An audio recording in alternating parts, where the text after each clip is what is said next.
Hey guys, it's Fletch with Big Sky Tactical. Thanks for joining us today. We're back out at the range today. We're gonna shoot a couple guns and try to sight in this Hi-Lux leatherwood red dot scope that you've heard me talk about, the AK. And I'll show you the AK and the flash suppressor excuse me, that I actually ended up going with. And I also apologize in advance. The wind is blowing really hard out here today, but it's the first day I've been able to get out in a long time just due to my own health, family health, and the weather. So please bear with me. There's nothing I can do about the wind noise, and there's also a road right behind the picture. So I'll try to clip as loud as I can, but thanks for joining me today. Alright guys, so here is the IO AK-47, and the last time you saw it I still had the slant muzzle brake on there. What I ultimately decided to go with is this slash muzzle brake. It is the same muzzle brake that you would see on like an RPK, so not truly AK-47-ish, but it's kind of in that genre of weapons. And I'm product testing this mount right now. Yeah, I know the blue flashlight, that's not permanent, that's just a temporary flashlight to be in there, because I didn't have another nice tactical flashlight to put in there, but it serves its purpose for testing. And here is the Hi-Lux leatherwood red dot scope that you've heard me talking about, and I will also be doing a product review on that. And here is the IO AK-47 scope mount. It mounts to the side of the receiver there, and then this large thumb nut is what locks it into place. And so far it seems like it's pretty good. I'm gonna shoot a couple hundred rounds today, do some rapid fire, and we'll see how well it holds up, if it sticks on there. Still have the same stock on there, don't plan on doing anything with that anytime soon, just can't afford that right now. But it works perfectly well the way it is, and it doesn't really bother me. Like I said earlier, in an earlier review, it's something that's grown on me. So just wanted to share that with you guys, and I'll give you my initial impressions of the Hi-Lux Optics red dot scope after I get her sighted in. Thanks. Hey guys, Fletch again.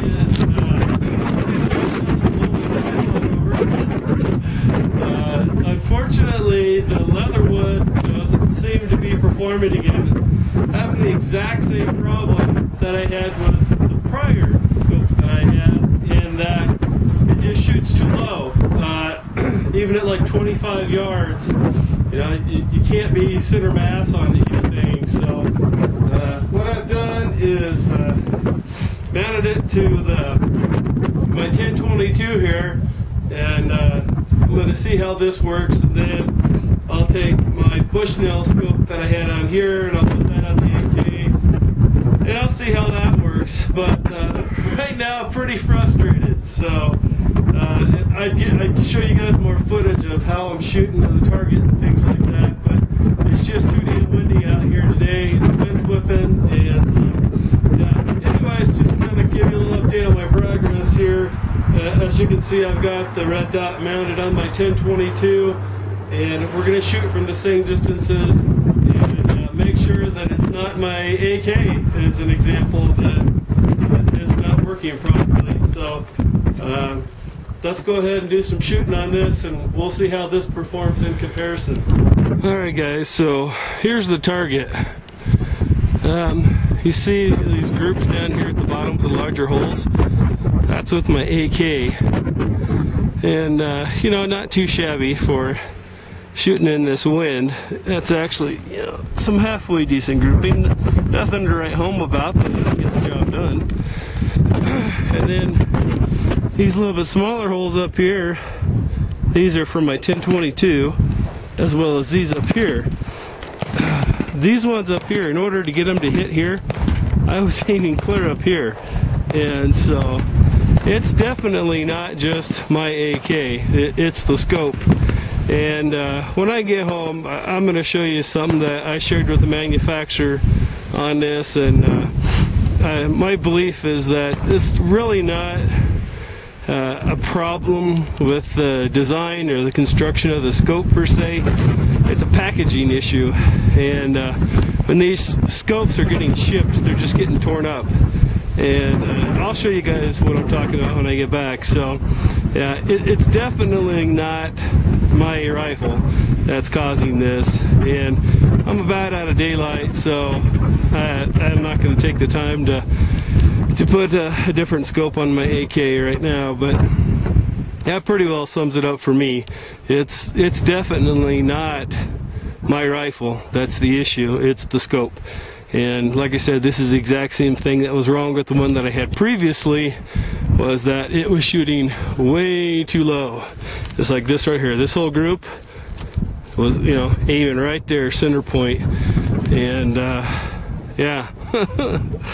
So pretty frustrated, but you know, was really hoping that this would be a, you know, a high value, low investment product, but at this point in time, we'll just kind of have to wait and see. Hopefully I'll hear something back from the manufacturer, Hi-Lux, on this, and oh, maybe they can send me another scope. Maybe the fourth time is the charm. So, alright, thanks guys, I'm out.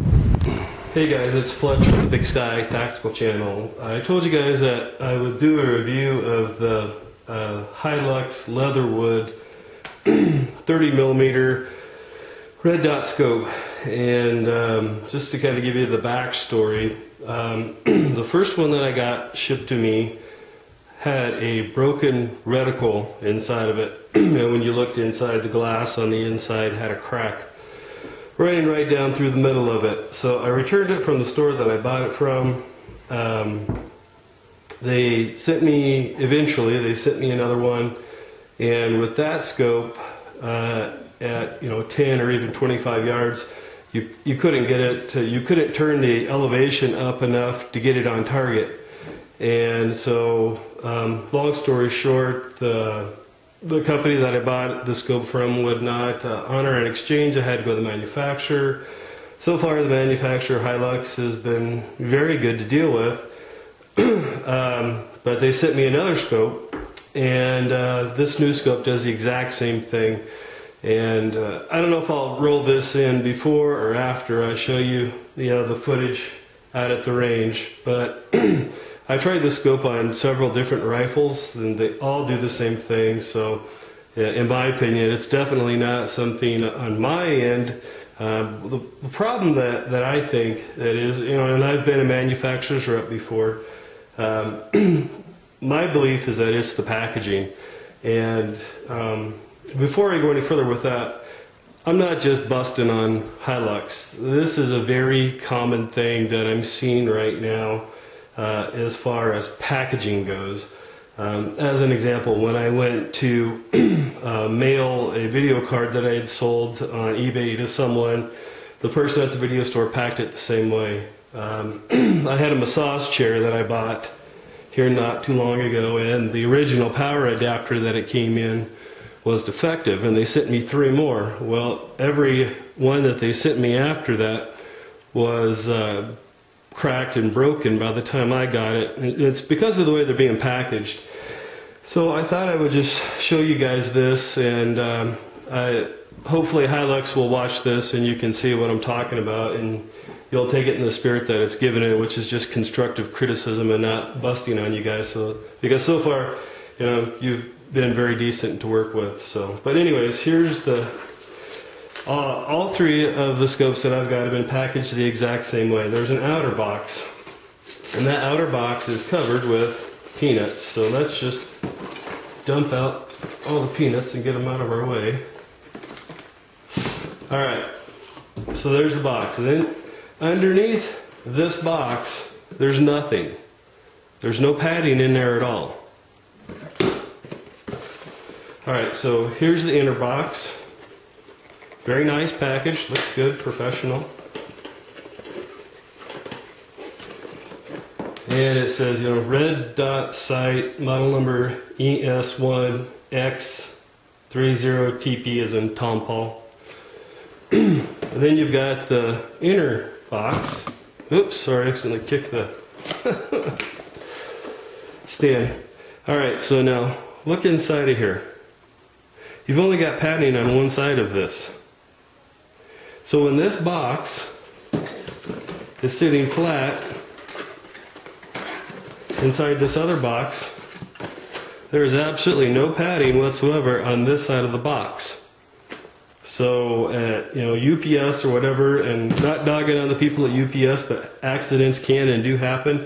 If this box gets dropped, this is supposed to be a shock-proof scope. I understand that, but depending on how many times it gets dropped or thrown or jarred or whatever, could greatly affect the scope itself. When I started to postulate this theory that this is what's going on with the product, I went and looked at several online retailers that allow buyers to do reviews of the product. I have seen several other people that have said that they've had a broken reticle.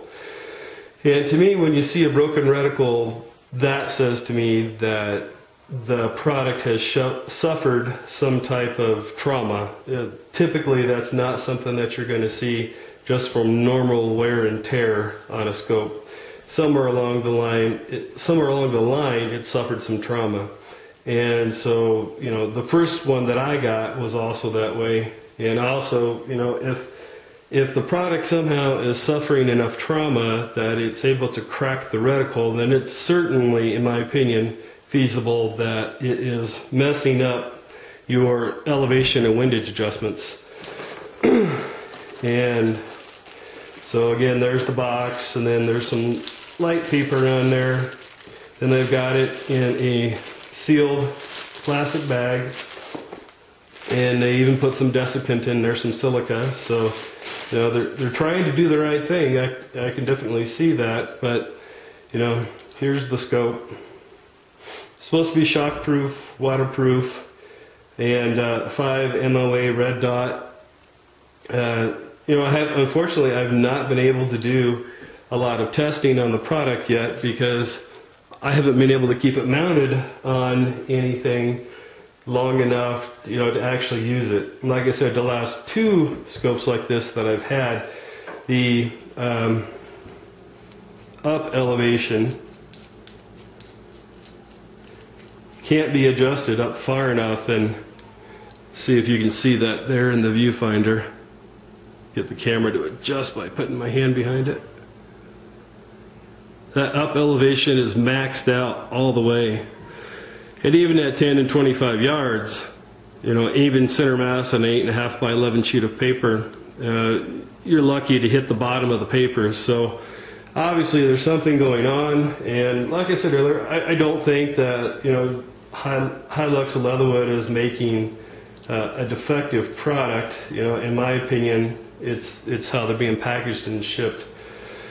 I guess if it were up to me, what I would recommend to them, and guys, I've been in business for a while, worked in the corporate world with several large companies, and I understand you've got the bean counters to deal with, and the more packaging that you put into a product like this, the harder it is to keep it at the price point that it's at. These are high 70s, low 80s in a lot of places, and it's, in my opinion, it looks like it's a very good product when it works.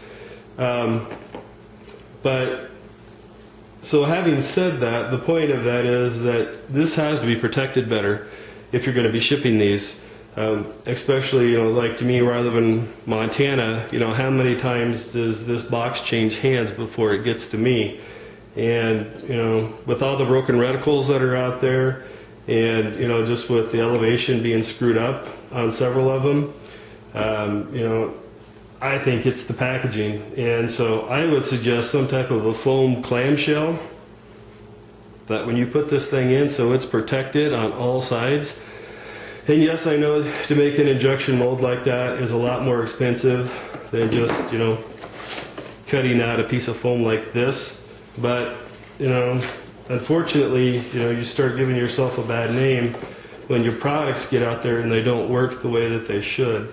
And I know you guys have gotten good business off of these from Such 00, because that's where I found out about it as well. So that would be my feedback for you guys. And I'll also, I don't know if I'll do it before or after, but I'll show you some footage of when I switched the scope to other rifles and then just shot my rifle with the iron sights. And so, it's definitely not me, it's definitely not my rifles.